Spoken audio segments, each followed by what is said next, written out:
வாழ்க்கை என்பது வாழத்தானே தவிர பாதியில விட்டுட்டு போறதுக்கு இல்லை.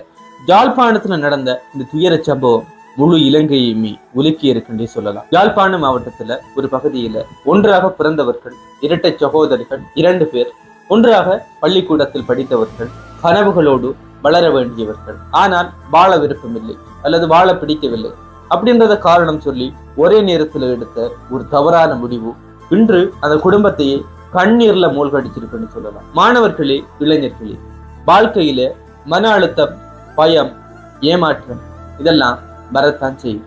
ஆனா மரணம் என்றது எந்த பிரச்சனைக்கும் தீர்வாக அமையாது. நம்ம எல்லோருக்கிட்டையும் வலிகள் என்றது இருக்கத்தான் செய்யுது. அந்த வலிகளை பக்கத்துல இருக்கிற யார்கிட்டயாச்சும் சொல்லும் போது அந்த வலி கொஞ்சமாச்சும் குறையும். நம்ம எல்லோருமே தனி ஆட்கள் இல்லை, நம்மளை சுத்தி பல பேர் இருக்கிறாங்க. சிறுவர்கள் தவறான முடிவு எடுக்கிறதுக்கான பிரதானமான காரணங்கள் உண்டு பெற்றோர்கள் ஒவ்வொரு நாளும் பிள்ளைகளிடத்துல பேசும்போது அவங்களுடைய கஷ்டங்கள், வலிகள் எல்லாத்தையும் புரிச்சு கொள்ளலாம். நம்மளுடைய பிள்ளைகள் பரீட்சையில் எடுக்கிற அந்த மார்க்ஸ் மட்டும் நமக்கு முக்கியம் இல்லை, அவங்களுடைய மனநிலைமை தான் முக்கியம் அப்படின்றத பெற்றோர்கள் புரிஞ்சு கொள்ளணும். இலங்கையில பெரும்பாலான தற்கொலைகள் இடம்பெற ஒரு பிரதேசமா எங்களுடைய தமிழர் பிரதேசங்கள் மாறிக்கிட்டு இருக்கு அப்படின்றது ஒரு கவலைக்குரிய விஷயம்.